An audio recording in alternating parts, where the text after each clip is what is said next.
everyone. Good morning if you are in the US. Good evening, depending on where else in the world you might be. I'm Katelyn Stephenson, and I'm so happy to be able to spend some time with you. Thank you for joining us. I am the admissions director at MBA Link, an admissions consultancy. We're based in Singapore. I currently am based in Washington, D.C., so we work around the world, literally day and night. And so I'm excited to talk with you today about a topic that I don't feel like is covered very often. And yet it's a really important part of the process for many people. And that's the reapplication process. So I'm going to, overview what we're going to cover in today's session. I want to make it as interactive as possible, depending on where you are in the process and the questions that you might have.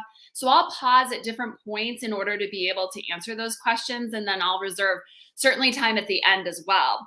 So, how are we going to spend our time together? We are going to, recap, and I'll talk about the admissions process within the context of reapplicants especially. I often say it feels like a bit of a black box. And so what I want to do is to demystify that. I actually did a GMAT club session on that several months ago now. So if you're interested in a deeper dive into that and how admissions committees are reviewing applications, certainly feel free to either contact me or you can search on the YouTube channel. I want to provide some context around applicants, who they are. I think we sometimes have in our mind, the people that would fall into that category, but it's actually a bit broader than you might realize. I'm going to talk about the reapplication process, how it might be different from the initial process that you go through, and then certainly some do's and don'ts, just some great tips that I think will be really helpful and actionable depending, again, on where you are in your own process. And then I want to talk about the resources that MBA Link and that I specifically help reapplicants with. I have pretty extensive knowledge about the reapplication process, have coached many reapplicants successfully in the past, and also have some institutional perspective, which I'll talk about. And then I mentioned that we'll certainly leave time for some Q&A, but that I welcome your questions, as we are moving through our session. So I always think it's helpful to understand, who am I? And we're not going to spend a ton of time on this, but why should you even listen to me, right? So my background, most of my professional career has been in admissions. I worked at the undergraduate level for about a decade, and then I managed admissions at the MBA level at Georgetown University for both the part-time and full-time program for about 10 years. And then the last almost half decade now, I've been on this side of the desk as a consultant and coach. And so my perspective is a pretty broad one. Definitely you'll see that the lens through which I share information and expertise is institutional. And so I'm often, speaking obviously from a consulting perspective, but also I understand how admissions committees are thinking about reapplicants in this case.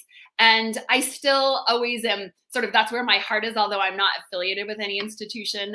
Many of my former colleagues and closest friends and people that I traveled with throughout the years are still running admissions at these top programs. And so I'm very lucky to be able to be in close contact to understand, what is happening in the admissions world now, and especially over the past couple of years with COVID, which we know has influenced really all aspects of life, but especially the admissions process and the graduate business admissions process. So in terms of my specific expertise, I mentioned that I've worked with reapplicants. When I was the assistant dean of admissions at Georgetown, I actually used to do a lot of coaching. I would host webinars specifically for our applicants who hadn't, for whatever reason, ended up matriculating, but who were still really interested. And so I'll share a little bit about what I used to share with them in order to position themselves for a successful second time or third time in some cases go around. And then also as a consultant over the past almost, 5 years, I've worked with a lot of reapplicants. And I'll talk a little bit more about some of those people and the case studies, because I think they can be pretty instructive, especially if you find yourself in this position, or maybe you're not sure yet. But I think that will be hopefully make you a little bit more aware of the ways in which you can approach your own process. So what I want to do is talk about what I call this sort of black box. The admissions process can feel, if you've been through it, depending if you're in the midst of going through it right now, you spend all this time on your application and then you just sort of send it off and you don't really know what's happening. What you probably know is that it's a holistic review process. I think that term is oftentimes overused, and yet I'm using it right here, which I realize is sort of ironic. But what I like to do, and if you've heard me talk or if you've been to my webinars before, I talk a lot about the holistic review process as having two primary dimensions. So when your application is being reviewed by the AdCom, the admissions committee, they're looking at the quantitative indicators of your success in the program and also the qualitative, right? And so the quantitative are the numbers behind your application, right? It is the question that the admissions committee is trying to answer. At the most basic level, is this person academically set up for success in our program, right? Because that's one of the primary reasons that you're coming back to school, is to get your degree. And so there are several different ways that they assess whether you're applying for the first time, especially if you're applying for the second or third or even more times. And so what they're doing is looking at your past academic performance as an indicator. So obviously your undergraduate performance, not only your cumulative GPA, but also the types of courses that you took, the rigor of the program, the strength of the institution. That's pretty well baked. So even if you're applying several times, you can't really do much to change your undergraduate performance, right? And so that's not the only quantitative data point that they're looking at. It's one of them. And I would say that, the further out you are from undergrad, the less emphasis there is on your undergraduate transcript. That's not to say that if you've been out for 5 years that they're discounting it. But what it means is that they have more recent or relevant data points that are perhaps even better indicators of your success.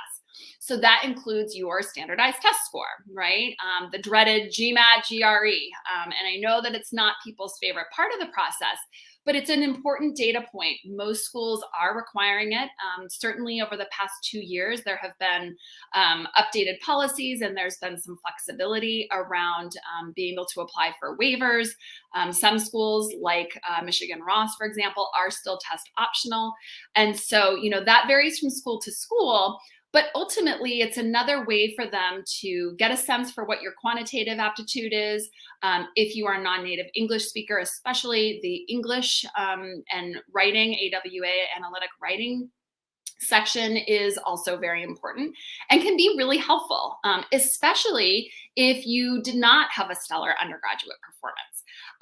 And then beyond that, if you have, completed any certificates, if you have been credentialed, depending on your industry, if there are additional degrees maybe that you have pursued, all of that, again, really can help amplify the quantitative dimension of your application. We'll talk a little bit more about that and how to assess that when it comes to thinking about yourself as a reapplicant. But because in highly selective candidate pools, so many people have sort of the numbers to be competitive and they've demonstrated their ability to be successful in an MBA program. But not everybody is receiving an offer, right? And so what accounts for that difference is really the second dimension. And I wouldn't say that it's a more important dimension, but I would say that especially given how many people, are able to show quantitative success, the qualitative becomes equally, if not in some cases, more important. And the qualitative is really the story behind your numbers, right? It is I call it the kind of touchy-feely part of your application. It is everything about you beyond what the numbers on paper say. So for example, your resume and the number of years of work experience that you have is a quantitative indicator. But the quality of that work experience is what the AdCom is more focused on. So, you'll see that most most MBA programs, especially in the US, even in Europe and in Asia, the average number of years for a typical full-time student is about 3 to 5. It tends to be trending slightly down. But again, the quality of that work experience is more than the quantity. And so on your resume, you want to be able to represent what you've done, but taking it a step further, how what you've done has added value to the companies, the organizations, any of the communities that you've been a part of.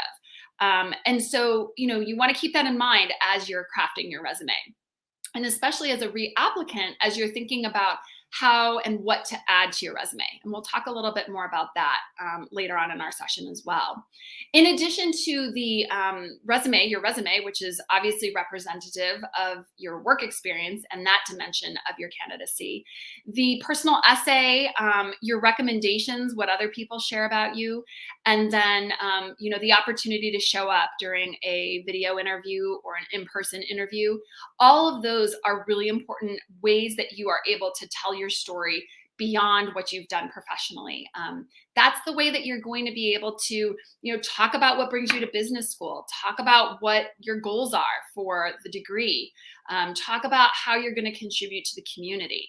And so all of those qualitative indicators are an important way that the admissions committee can think about, if they only have a limited number of slots, basically, how are you going to use yours if you get that offer? And that's really the question, the guiding question that you want to think about as you're creating those, the qualitative dimension of your application. When an admissions committee is looking at this, application from a holistic perspective, which we just talked a little bit about, they really are, I often use the term, they're crafting a class, which is both a science and a little bit of an art, right? Because if it was just a question of one dimension or the other, they'd be able to create a model that would then just sort of spit out the admissions class or the MBA class. But what we know is that it's much more nuanced than that, right? It's not just the people with the highest numbers, because that's one, it's important, but that's only one part of what the MBA experience is about. And so that's where the art comes in, right? Figuring out who is going to contribute to the committee and how they're going to connect with other members of the community, and making those decisions and thinking about the overall group that you're pulling together. And that, for me, that was always the really exciting part of the admissions process. But from an applicant's perspective, that can be a pretty nerve-wracking part of the process because it is less tangible, right? You can look at the school profiles and you can see what the numbers look like and feel like, okay, all I have to do is, kind of hit those minimums. And what we know is that it goes beyond that, right? And so I'm going to talk a little bit about what that means, and again, specifically as it applies to reapplicants. Although, like I say, I also do separate sessions and have done separate sessions on, first-time applicants as well. So I've got you covered no matter what situation you find yourself in. What I want to talk about now as we transition to the reapplicant pool is the different categories of reapplicants, because I think sometimes people automatically assume that a reapplicant is somebody who didn't get in, right? And they were denied, they were rejected, whatever word you want to use. And that's certainly, an important part of the group. But I think it's important to include people who, reapplicants, or define reapplicants as people who did not matriculate to a program for whatever reason. So that could include an admitted applicant, maybe even an applicant who received scholarship, who was not able to accept that offer for whatever reason. Sometimes there are personal reasons, especially over the past 2 years, as I've been, in close contact with many of my colleagues. This is especially true for international applicants who encountered issues with visas and changing restrictions around, travel bans and things like that. So especially in the past couple of years, admitted applicants may find that they have to delay their matriculation. In some cases, those admitted applicants are requesting deferrals, and that's a whole separate process. I also do a lot of coaching around that. But in some cases, an applicant or an admitted student may realize that it's just not going to happen for them this year, and they want to, sort of table their decision and maybe come back to it in another year or two. So those are our admitted reapplicants. The second category are what we would consider waitlisted applicants who maybe weren't offered a spot off of the waitlist. A lot of times the waitlist becomes a numbers game, especially toward the end of the cycle, right? It becomes a question of if there's space, and as they're looking to round out the class, the AdCom may realize that, they need more people from a non-traditional background, or they need more people from this geographic region. And so in that way, the waitlist can be a little bit less predictable, What it means if you're waitlisted is that the admissions committee is still interested in your candidacy. But ultimately, if you're not offered a spot off the waitlist, or maybe you are, but you're not able to accept it for some of the reasons I just mentioned, then in that case, you may fall into the category of somebody who's going to reapply. Again, maybe the following cycle, maybe the cycle after that. GMAT Club is actually going to be hosting a waitlist a waitlist webinar. I believe it's next week or later in the month. And so stay tuned to understand more about the waitlist strategies that you can use around managing your waitlist process. I also do a lot of coaching around the waitlist. When I was at Georgetown, I oversaw our waitlist management. And so again, I have a lot of insight into what that process looks like. The last category is the one that most people probably think about, right? And those are candidates that were not admitted to the program. Now, they might have been candidates that received an interview and then were denied after an interview. Maybe they were candidates who didn't get to the interview stage. But for whatever reason, they were not successful in the way that they wanted to be through the process. And that's humbling, right? Especially if, as most MBA candidates are, you're ambitious, you're a go-getter, you've probably put a ton of time and effort into your application process. And maybe it's the first time that you've ever received a rejection. And that is, again, can be really, humbling and can be a knock on your confidence and your pride in some cases, right? The good news is that just because you don't receive the decision that you want, it doesn't mean that you can't get your MBA. It doesn't mean that your process has to end. But what it does mean is that you are going to have to re-envision what that process looks like. So, as you're thinking about that, depending on the round that you applied and received a denial, you may decide to apply in a later round. Maybe some of you right now that are attending applied in round one. You got dinged from the schools that were your top choices. So now you're applying to a different set of schools for round two. Many of those deadlines for our US programs were in the past week. Some of them are upcoming this week. There's a few more next week. Maybe round three is still an alternative for you. There are other, again, webinars that delve into the different rounds and strategy around when you should apply. So certainly feel free to take a look at that. But something to consider is if you did not receive the decision that you want from the school or the set of schools that you want to be at, then it probably makes sense for you to consider reapplying, as opposed to applying in round three to schools that you're not really interested in attending. Now, if there are schools that you're interested in attending, that's great. And maybe you won't have to go through the reapplication process. But it's important to know your options and to think those through. And it can be hard to do that. So I do consultations with candidates that are like, okay, here's my situation. Like, what do you recommend? What do you think? And I can give, feedback on that. So for the sake of this webinar, I'm going to talk about reapplying and making the decision to reapply and a lot of the benefits to making that decision, and then the ways that you can really maximize that process. So I think that a lot of times I get this question, am I at a disadvantage because I'm a reapplicant? Like most things in admissions, what I often say is it depends, right? It depends on how you think about it, and it depends on how you talk about it. And I'll provide some, tips and tricks for that. But I like to think of being a reapplicant as tremendously advantageous if you do it in the right way. And there are a couple of different reasons why I think that being a reapplicant is advantageous. Okay, the first reason is because I just mentioned when you get that denial or you don't get the decision that you wanted, and again, this is assuming that you're in that third category or maybe second or third category of reapplicants. When you get that decision, it is really humbling, right? It would be easy to say, you know what, I'm just not cut out for business school. It didn't work out and I'm going to move on. And maybe that's the right decision for you, right? But the applicant who says, okay, you know what, I'm going to feel bad for a little bit, and then I'm going to dust myself off and I'm going to get back up and I'm going to try again. And that sounds maybe simple, but it takes a lot of humility and it takes a lot of grit to be able to do that. And that's exactly what admissions committees like to see. Somebody who might be told no, but who's going to come back and they're going to try again. Now, the key is that when you come back and when you try again, that you do it in a strategic way.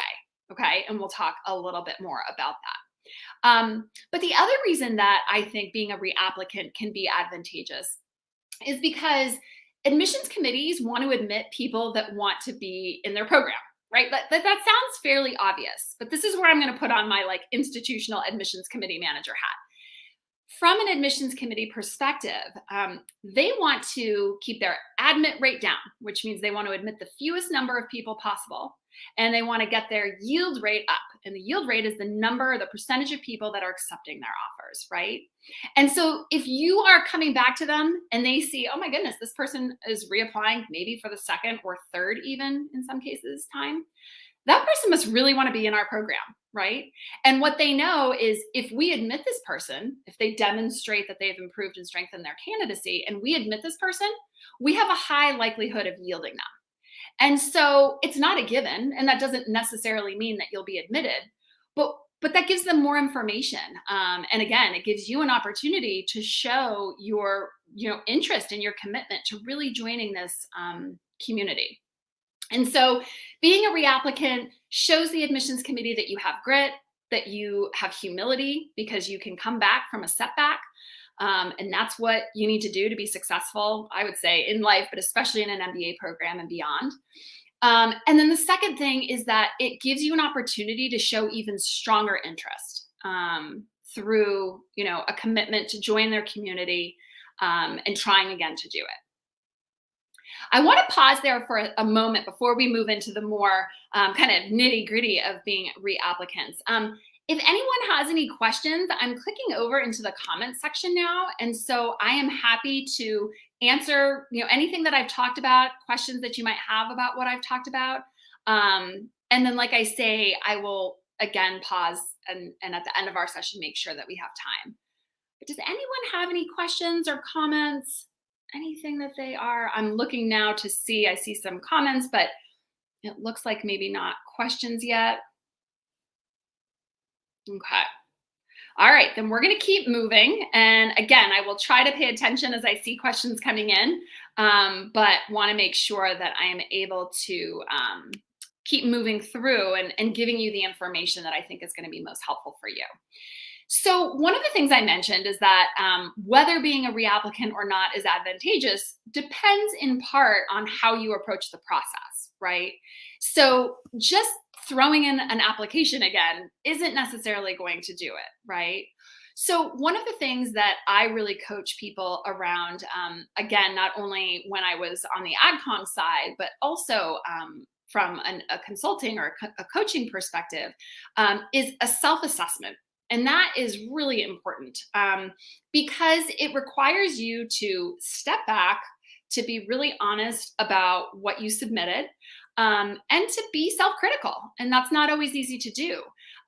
Sometimes or oftentimes it can be really beneficial to reach out to others, experts like myself, to get their perspective and to get their feedback.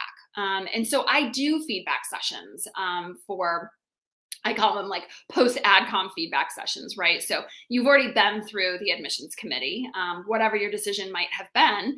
Now, I don't have particular, insight into exactly why your decision was made because there are a lot of different factors, and those factors vary from year to year. But I can give you some, just sort of food for thought. But I encourage you to do this on your own as well. And so one of the first things that I think is helpful to do when you're self-assessing is to look at the profile. In some cases, it's helpful the summer after the cycle in which you applied, usually around like July or August, once schools have closed their class and their admissions process, they will publish their updated profile. And that really just gives you the stats on what their incoming class looks like, right? Their incoming class of admitted and deposited students.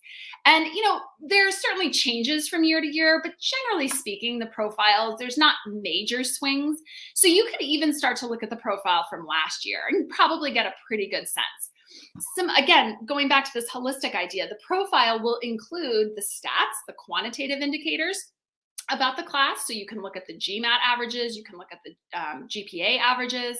I encourage you also to look at the ranges. Oftentimes schools will give you both the mean and the ranges, mid 80% ranges. And those ranges are important because, it shows that usually, 10% applied 10% were above those ranges and 10% were below. And so just because you're within that range doesn't necessarily mean that you'll be admitted. But if you were far outside that range, that's a really important data point, right? What that probably means is that you're going to need to focus on your quantitative preparedness or demonstrating that quantitative preparedness. So there are a couple of different ways that you could do that. The most obvious is to probably do a GMAT or a GRE retake. That's not always what people want to hear. And doing the retake doesn't guarantee that you'll be admitted, but certainly being able to present an improved score, especially if it's getting you more within the range of the profile of students that they've admitted in the past, that's a great strategy and way to position yourself, for success in the process next time around. If maybe your GMAT is fine, or you're not going to retake it, or maybe you've already retaken it and you want to figure out what else can I do, there are other ways that you can also demonstrate that quantitative preparedness, right? Especially if, as you look at your GPA, you feel like, all right, well, I already know I'm outside the range and there's nothing I can do to change that. That might be true as far as that one data point, but there are other data points that you can submit to the admissions committee to, give them a sense for your academic preparedness, including any additional coursework that you've taken, any additional, credentialing that you can do. And I have, really concrete, suggestions and, strategies that my former clients have used that have really, directly helped them address what they would perceive as a concern about their academic preparedness. So I encourage you to really get honest and think about that within the context of the profile of the schools that you're looking at. The other thing, and I mentioned this, is, the likelihood of yield. And so what that means is that, did you really convey your interest in the program, right? Maybe you didn't talk a lot about how much you love this program, right? Or how appealing it was to you. Maybe your essay about why whatever school was a little generic. Maybe you didn't do your research and you didn't connect with the community in concrete ways that you could draw on to show and demonstrate interest. So when you're reapplying, the benefit is that you've got time to do that now, right? So you can start doing that before you submit your reapplication. There are all sorts of, virtual events. Many schools are opening up for school visits, although in the coming months, maybe not, but later on this spring and hopefully this summer, as we turn the corner. You also have the benefit of, hopefully, maybe, people that who are, in the programs, maybe they were admitted into the programs. And so you can tap into them as a resource as well. Obviously, people that have gone before you and been successful through the process can be tremendously helpful and valuable resources. So I encourage you to take advantage of that as you are assessing, your own application or the application that you submitted. The most important part of the reapplication process, I think, in addition to some of what I shared, is the reapplicant essay. And that's probably the most different aspect of the process. If you're reapplying, it varies from school to school, but oftentimes there'll be an essay set. There's like the normal essay set that you have to answer. There's typically 1 to 2 essays. And then reapplicants are oftentimes asked to submit an additional essay. Sometimes it's an additional essay. Sometimes they'll say all you have to do to reapply is this one essay. So they help streamline the process for you. So that will be dependent on the school, but I definitely encourage you to really do some thinking and get some coaching around the reapplication essay. Because this is how you are going to show that you are an even better applicant than before, right? That you have stepped back, you have, shown that you're self-aware and that you've taken steps to make your application better. So a couple of the ways that I find the clients that I've worked with, and even the reapplicants that we ultimately admitted, that I admitted when we were at Georgetown, was that they were able to concretely be able to show how they used the time between when they last applied to business school and when they were submitting their updated application. And so for that reason, planning your timing is important. And I'll talk about that when I share some sort of tips and thoughts about how to approach that. But really thinking through your goals, delving in a little bit more to, what did you write the first time about why you want to go to business school? Maybe those goals weren't very realistic. Maybe they weren't very well thought out. Maybe you know, in the past year, you have engaged in your job in a different way and you realize that, yeah, actually, I'm going to go in a little bit of a different direction than I initially thought.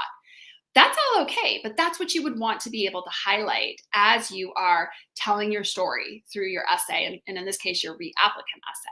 All right. And then I mentioned this, but I can't, reinforce the point enough that you want to be able to show interest, demonstrable interest in the program and commitment to the program. Reapplying is certainly one way to do that because they certainly know that you're serious and that you really want to be a part of this community.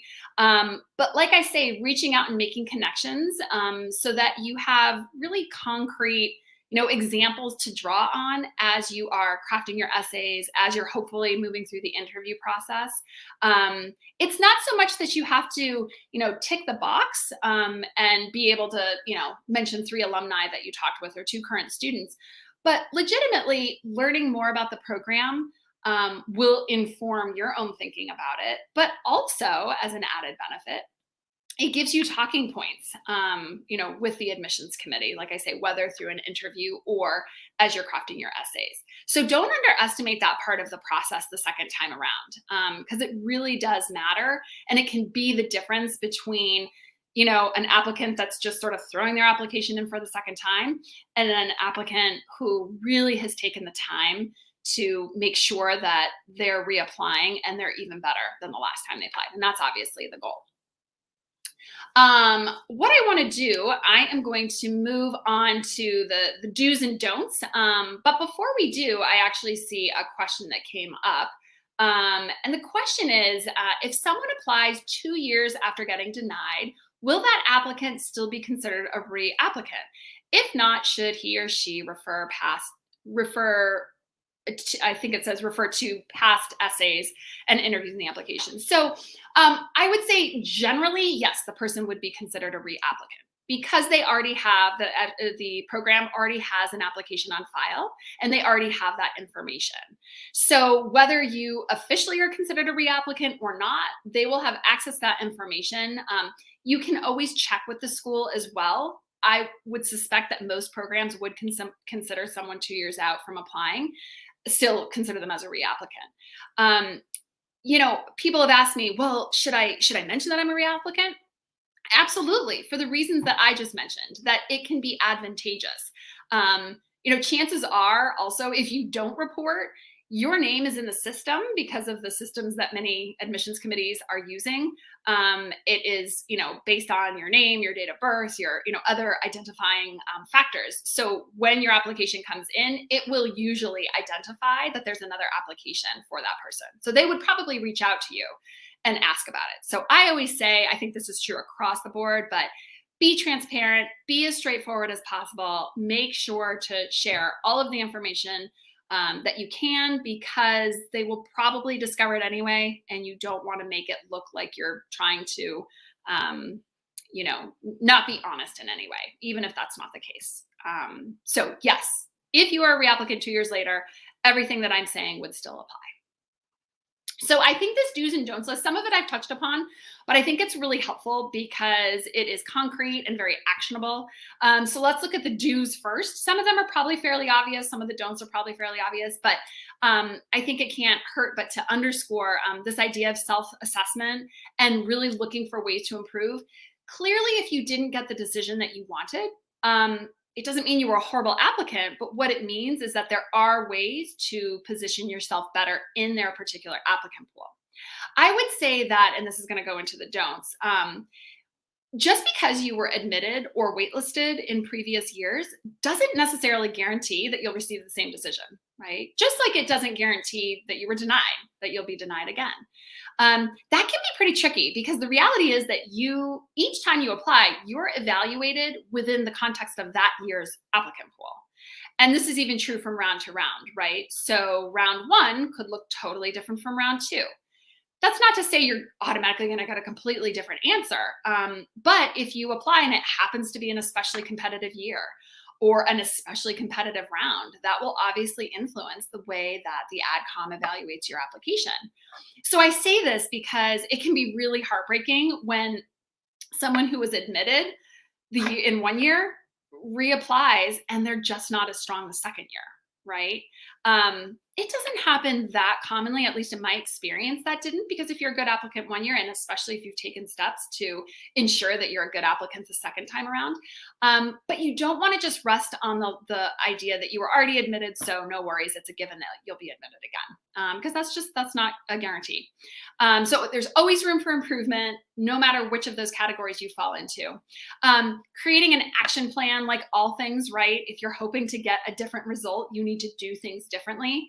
I mentioned some of the tactical things that you could do differently, but I have a whole coaching program around, concrete plans that you can put in place and things that you can do based on you, right? And based on where you are and what your background is, what your process was like the first time, what's different about, how you're approaching the process the second time around. And then the last thing is always making sure you can show results, right? So it's not just enough to say like, I'm a stronger candidate this year. I am much more academically prepared. Okay, that's great. And hopefully that's true. But you want to be able to show the admissions committee, don't just tell them, show them, right? And that's probably true in most situations, but especially in this situation, and especially when you have quantitative indicators or data points that you can use and that you can submit. So let's just look at the don'ts. I just mentioned, don't resubmit the same application. I still remember to this day, I had a candidate when I was on the institutional side who, gosh, I want to say he applied maybe 3 or 4 times. And by like the 3rd or 4th time, it was just like the same application that he was submitting, except he had like an additional year of work experience. And finally, I did an individual session with him, which I didn't always used to do, but I just felt like, he's clearly not getting the message, but he's also not getting really good guidance, or he needs some help with how to think about this. So it may seem fairly obvious that you don't want to just submit the same application, but you probably need some outside help to ensure that you don't do that. Because it can be hard to step back, and it can also be hard to figure out, well, like, how do I make it better? What can I say that's different? I'm in the same job. I don't have an opportunity to really do anything different. Well, that might be true, but it may be the way that we're framing it, the way that you're thinking about it. And so that's where, I do a lot of coaching around that, just frankly, because a third person perspective can really help and can provide a lot of insight. I mentioned, don't assume that you're going to get the same, decision. I think I already talked about that. I talked about the reasons why. And then, the last one I always like to say, like, you can improve, right? You may not know how to, but we're all works in progress, right? We're all trying to get better, whether it is to be a better applicant or to be better in our positions, our professional lives, or our personal lives. So there is room for improvement.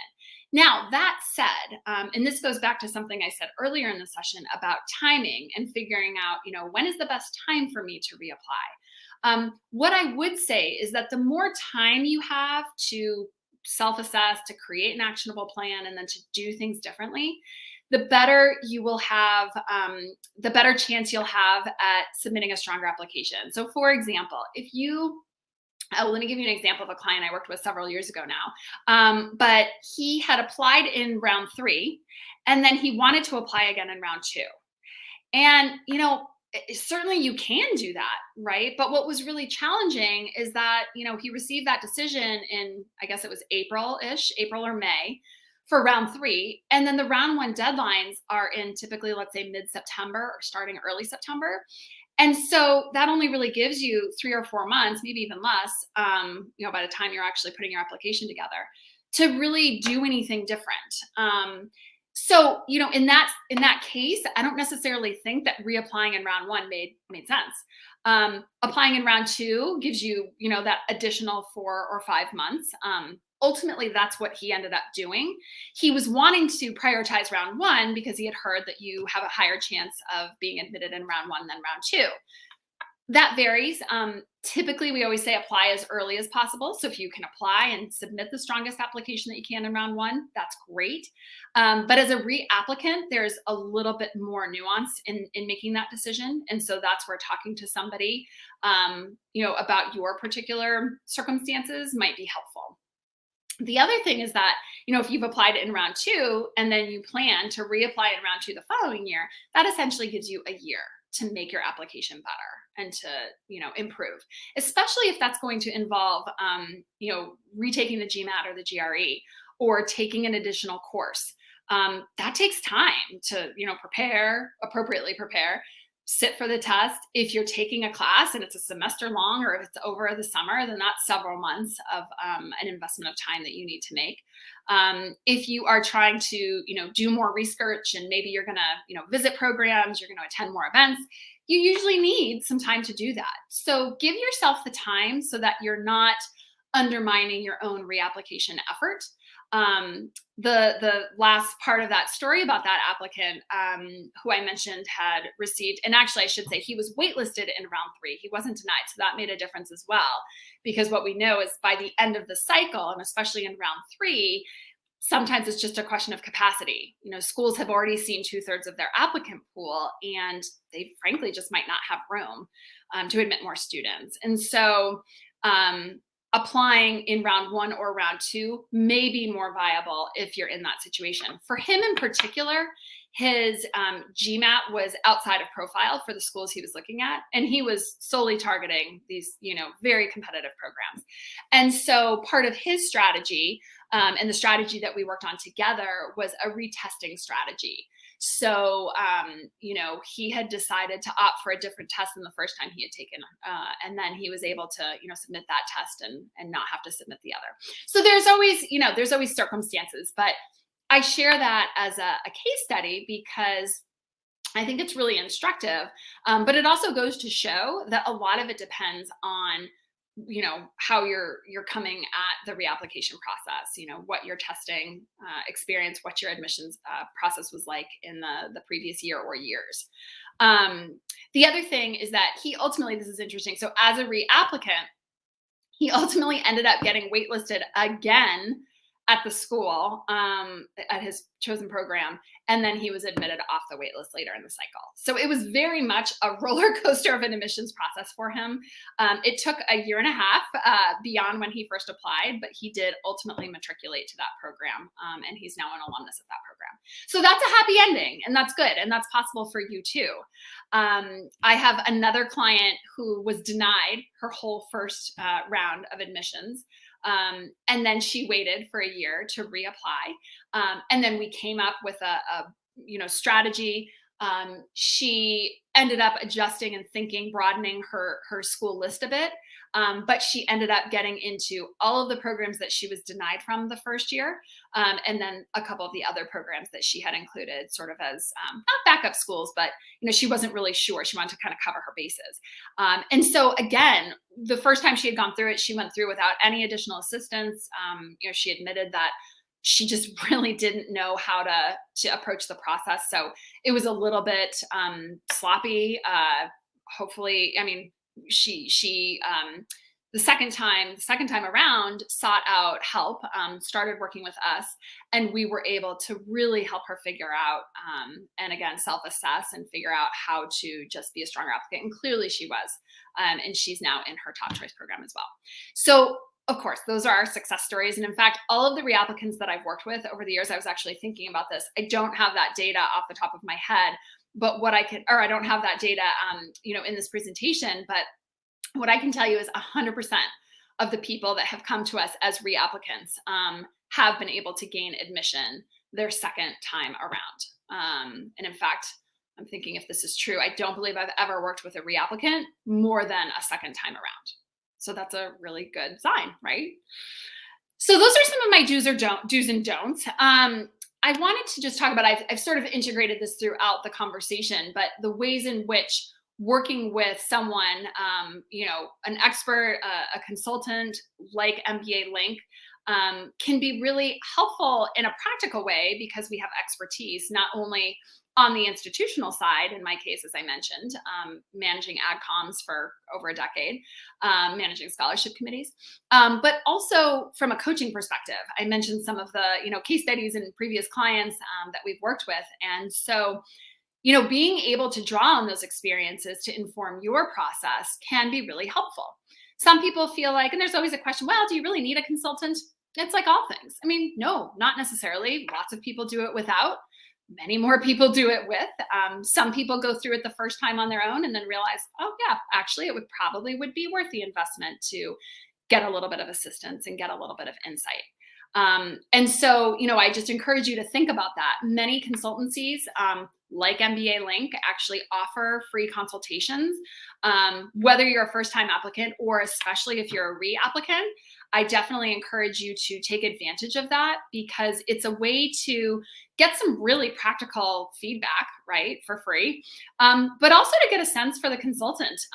You want to know if I'm going to be working with this person, what kind of feel do you get? Do you think that there's a click? Do you feel like they would be able to add value? And sort of doing a little bit of a dry run with a consultation can really help you get that information, right? At MBA Link in particular, I mentioned that I do a full, reassessment of, or I help the client assess, but I do a full review of the application materials that they submitted with my admissions hat on, and really, read it just the way that I would read a normal application, and that I did for so many years. And then I give very detailed feedback about, if I were on the AdCon reading this, and especially at whatever schools they apply to, here are the things that I would be thinking about. Here are the questions that I would have. Here are, perhaps it's not a given, but here are the reasons that you may not have been as competitive this time around. And then the next step is coming up with a set of, recommendations and ways that we can address that and that we can help you address that. At MBA Link in particular, we use a framework that we call FAME, and that's really fundamental. That lays the groundwork for a reapplication process. First-time applicants we use the framework as well.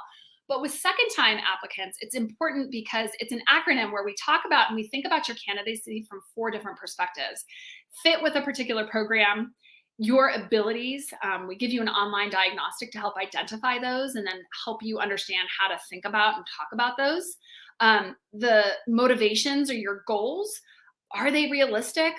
Are there interim steps that you need to consider as you're thinking about perhaps making a transition or moving into a different role within your existing industry?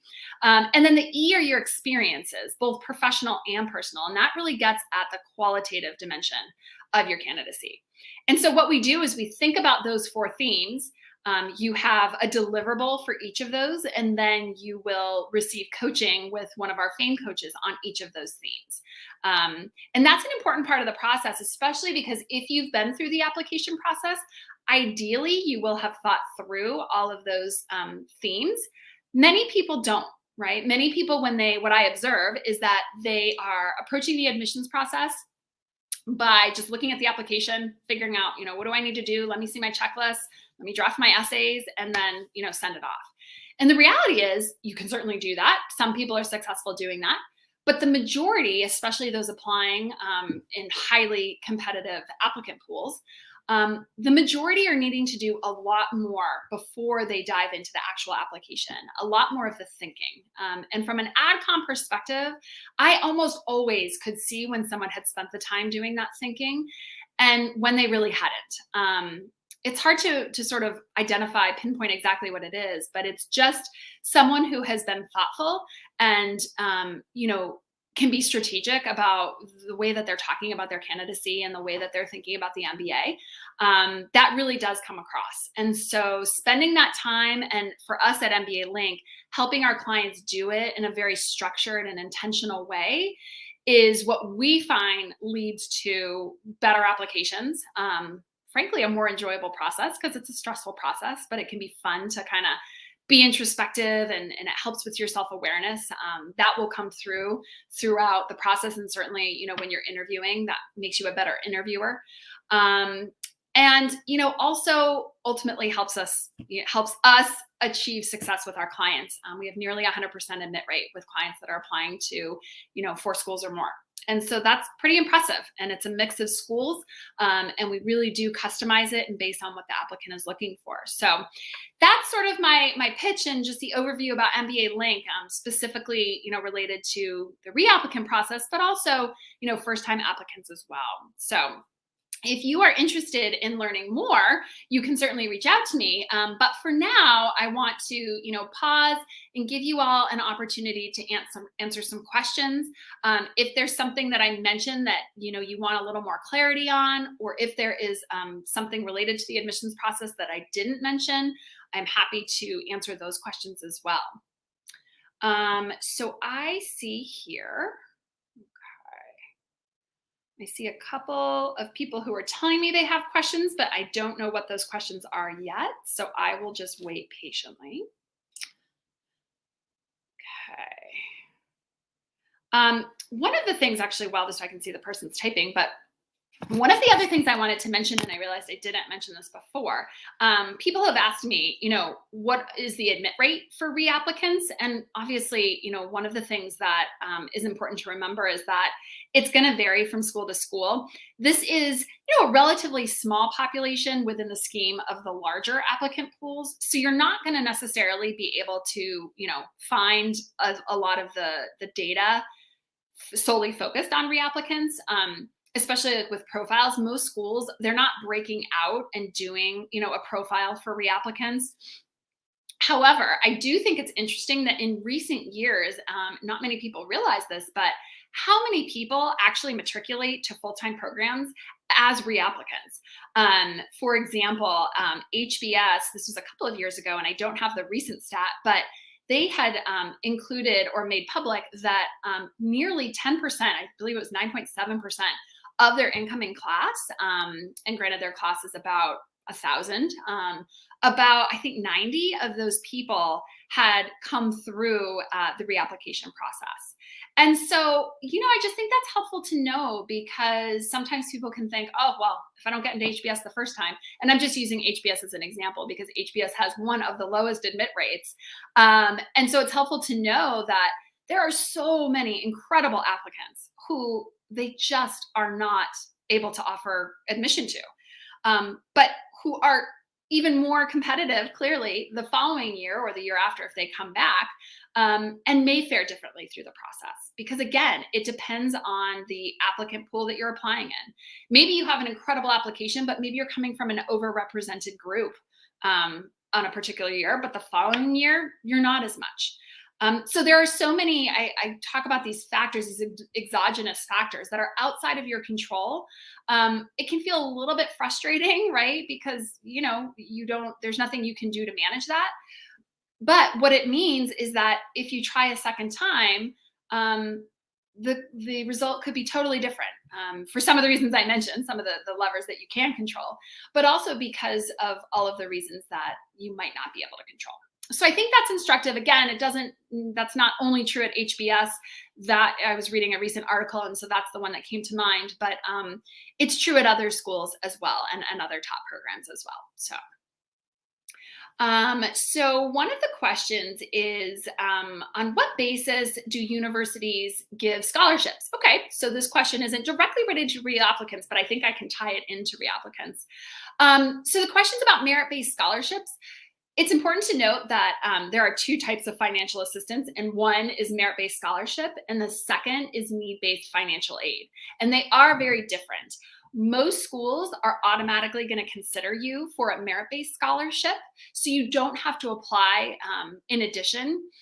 That said, there are some schools that offer specialized scholarships or programs that do require a separate application. So make sure that depending on the schools that you're applying to, so that you don't miss the boat on those, right? So for example, what comes to mind, Stanford has the McKnight Hennessy Award, right? And that's a full tuition scholarship. That's a separate program in addition to admission that you would need to apply for, right? And that is going to be different from just like their regular merit-based pool.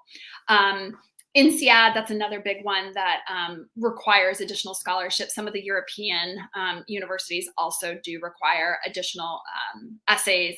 For some of the affinity scholarships, for example, there may be a scholarship for a particular industry. There are women's, female-specific scholarships as well.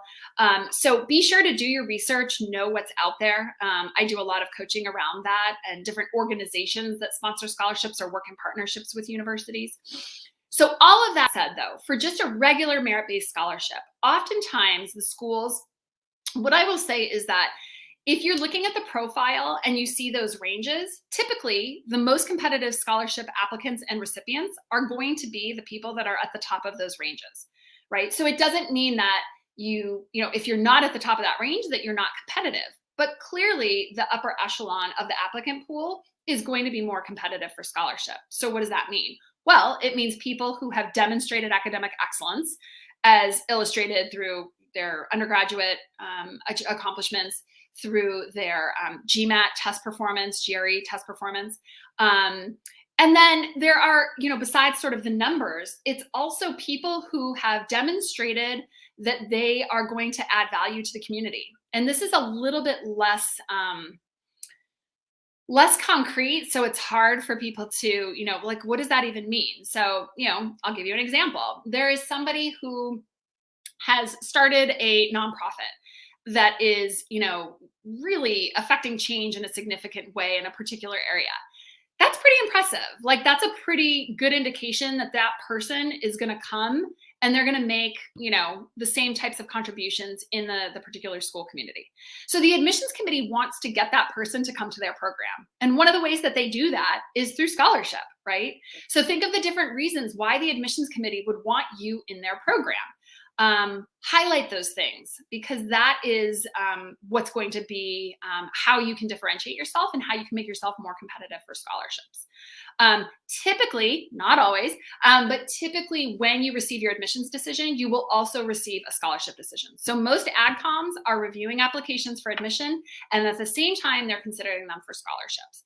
So if in your admissions offer, you do not have notification about a scholarship, it probably means that you're not being offered a scholarship.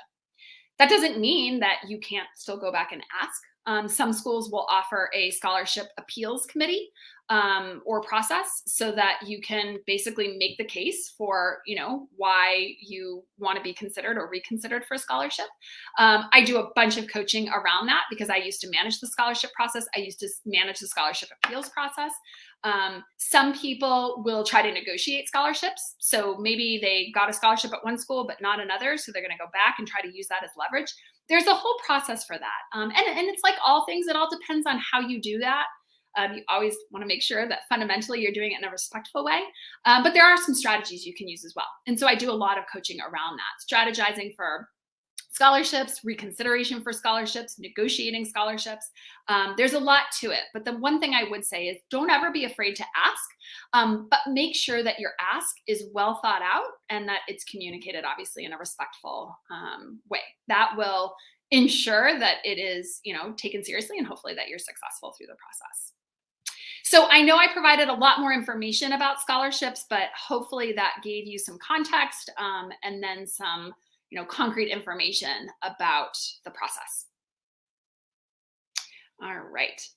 So this next question is very specific about work experience. So I worked in Amazon's customer service department. Can that experience be managed? I'm sorry, can that experience be mentioned in the application or should it be avoided? So, I'm not sure why you would feel like you need to avoid it. Again, I'll go back to something I said earlier, which is that it all depends on how you talk about that experience. So if you can be strategic, for example, I would, from an admissions perspective, I would wonder, what skills did you build? How does that relate to the goals that you have? How did that inform, your decision to apply to business school? So there are definitely things that you could talk about related to that experience that would be really helpful. I would say whether that's related to Amazon customer service or, working at a fast food restaurant. And I'm not suggesting that it doesn't matter, because the quality of experience does matter, but the way that you reflect on it, the skills that you built, I would imagine working in customer service just in general, but especially at Amazon, I would imagine it was really challenging. I would imagine that your client management skills were really put to the test. I would imagine that you had probably encountered some really difficult situations that required professional judgment.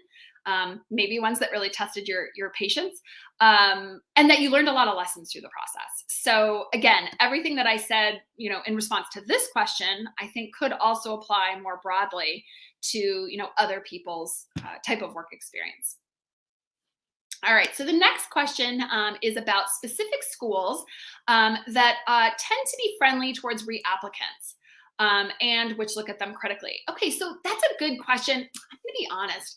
That's a hard one to answer because I don't think that I could identify specific schools that I would say, oh yeah, they definitely don't like reapplicants.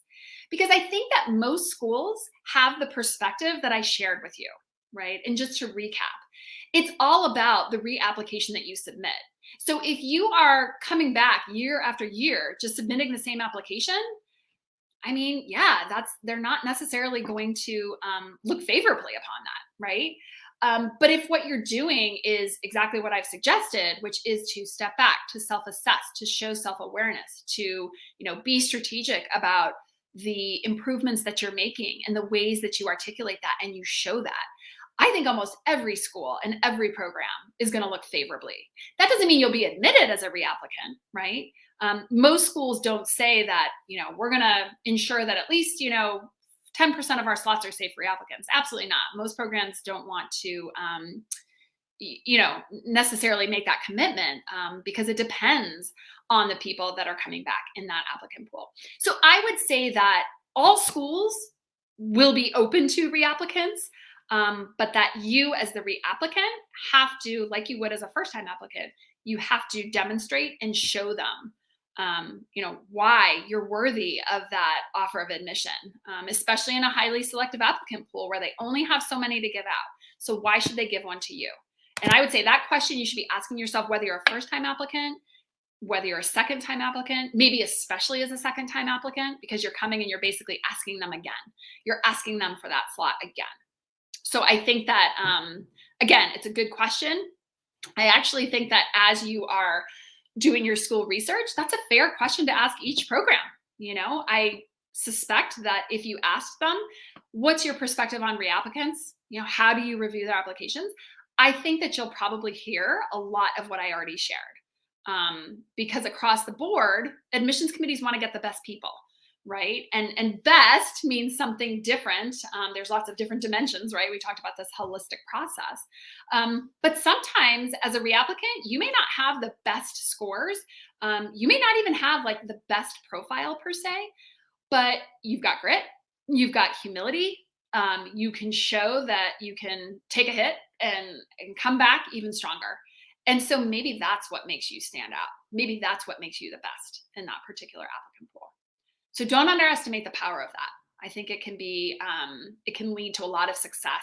And I think if you were to, talk to people and find out what their admissions journey was like, many more would probably involve a reapplication process than you maybe realize. It's just that not everybody wants to talk about it.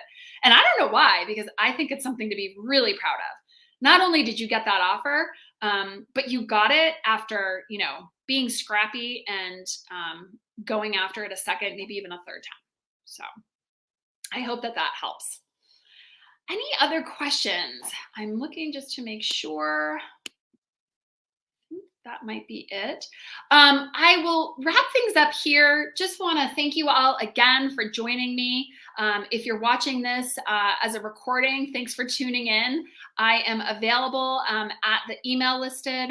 Definitely please contact me. I love coaching. I love getting to talk to the people in the GMAT Club community, and obviously being able to offer expertise and help, wherever you are at in the journey, whatever questions you might have. So hope to be in touch.